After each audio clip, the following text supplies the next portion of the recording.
উত্তৰ পূৰ্বাঞ্চলৰ অন্যতম সামাজিক অনুষ্ঠান অনুপ্ৰেৰণাৰ উদ্যোগত ধুবুৰী সাহিত্য সভা ভৱন প্ৰাংগণত অনুপ্ৰেৰণা ধুবুৰী শাখা আৰু সদৌ অসম লিখিকা সমাৰোহ সমিতি ধুবুৰী শাখাৰ সহযোগত বিশিষ্ট জ্যেষ্ঠ অধিবক্তা তথা এসময়ৰ জনপ্ৰিয় ক্ৰীড়াবিদ তথা ধুবুৰী সাহিত্য সভাৰ প্ৰাক্তন সভাপতি গিয়াছ-উদ্দিন আহমেদক তেওঁৰ সমাজ জীৱনলৈ আগবঢ়োৱা জীৱনজোৰা অৰিহণাক শ্ৰদ্ধাৰে সবৰি অনুপ্ৰেৰণা জীৱনজোৰা সাধনা বঁটা 2024 প্ৰদান কৰা হয়।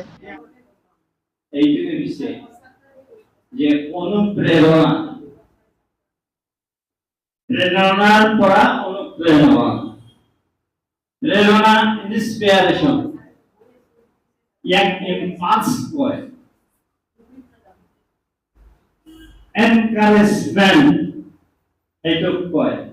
ক'ৰ পৰা আহে? অন্তৰৰ পৰা, দিলৰ পৰা।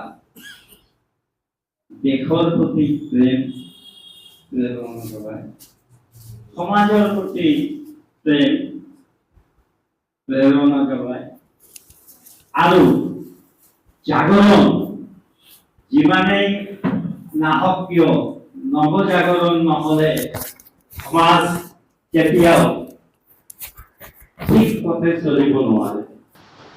কালি সন্ধিয়া 6 বজাত ধুবুৰী সাহিত্য সভা ভৱন প্ৰাংগণত অনুষ্ঠিত গাম্ভীৰ্যপূৰ্ণ অনুষ্ঠানটিত সভাপতিত্ব কৰে ধুবুৰী সাহিত্য সভাৰ সভাপতি উদয়ন চক্ৰৱৰ্তীয়ে। বঁটাত প্ৰদান কৰা হয় এটা ফুলাম জাপি, এখন চেলেং, এখন মুগা গামোচা, শৰাই লগতে এখন আটকধুনীয়া মানপত্ৰ। বঁটা প্ৰদান কৰে জিলা সাহিত্য সভাৰ সভাপতি উদয়ন চক্ৰৱৰ্তীয়ে। এই গাম্ভীৰ্যপূৰ্ণ অনুষ্ঠানত অনুপ্ৰেৰণাৰ প্ৰতিষ্ঠাপক তথা দেওবৰীয়া বাৰ্তাৰ মুখ্য সম্পাদক দীপজ্যোতি শইকীয়াই বিগত বছৰবোৰত অনুপ্ৰেৰণাই কৰি অহা কিছু কামৰ খতিয়ান দাঙি ধৰে। অনুপ্ৰেৰণা ধুবুৰী শাখাৰ সভানেত্ৰী চুলতানা চেলিমা আহমেদে আঁত ধৰা অনুষ্ঠানটিৰ বন্তি প্ৰজ্বলন লগতে গুৰুবন্দনাৰে সভাৰ শস্তাৱ বৰাই বিশিষ্ট গায়িকা মিতালী চক্ৰৱৰ্তী আৰু তেওঁৰ সংগীবৃন্দই। অনুষ্ঠানত ধুবুৰী সাহিত্য সভাৰ সম্পাদক জাকিৰ হুছেইন, গদাধৰ কবি চক্ৰৰ সভাপতি সৰ্বেশ্বৰ কলিতা, ধুবুৰী মহিলা সমিতিৰ সভানেত্ৰী হিমাদ্ৰী বৰুৱা, বিশিষ্ট সমাজ সেৱিকা ইৰামণি বৰা, ডক্টৰ লাৱণ্য ভকত, অহিত খান, মানস চক্ৰৱৰ্তী, ধুবুৰী সাহিত্য সভাৰ প্ৰাক্তন সভাপতি লুৎফৰ ৰহমানকে ধৰি সাংবাদিক যথাক্ৰমে আছিকুৰ ৰহমান, পূৰ্ণবাশিষ ৰয়, তাপস সৰকাৰ, চেলিম শেখ আদি বিশিষ্ট ব্যক্তি উপস্থিত থাকে। গাম্ভীৰ্যপূৰ্ণ অনুষ্ঠানত মিতালী চক্ৰৱৰ্তী, অপৰ্ণা ঘোষ, তিলোত্তমা ৰাভাৰ গীত পৰিৱেশনে সভাৰ শস্তাৱ বৰাই। অনুপ্ৰেৰণা জীৱনজোৰা সাধনা বঁটা 2024 বঁটা বিজয়ী গিয়াছ-উদ্দিন আহমেদৰ পৰিয়ালবৰ্গৰ হৈ তেওঁৰ কন্যা ডাক্তৰ মুস্কুৰা আহমেদে দেউতাকৰ বহু অপ্ৰকাশিত কাহিনীৰ নিজৰ মনৰ কথা ব্যক্ত কৰে।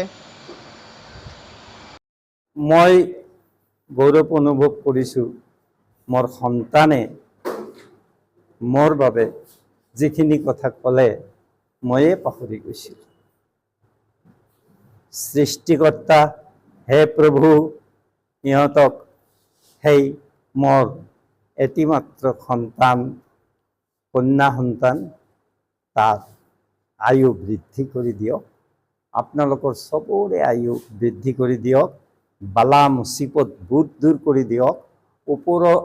ওপৰৱালাক মই খাটিছোঁ এইকাৰণে যে আমাৰ শইকীয়া ভাইটিয়ে যি প্ৰয়াস কৰি অনুপ্ৰেৰণাৰ খেজমত কৰি আছে, মই সেই খেজমতখিনি যাতে দীৰ্ঘদিন চলে তাৰ বাবে মই দোৱা কৰিম।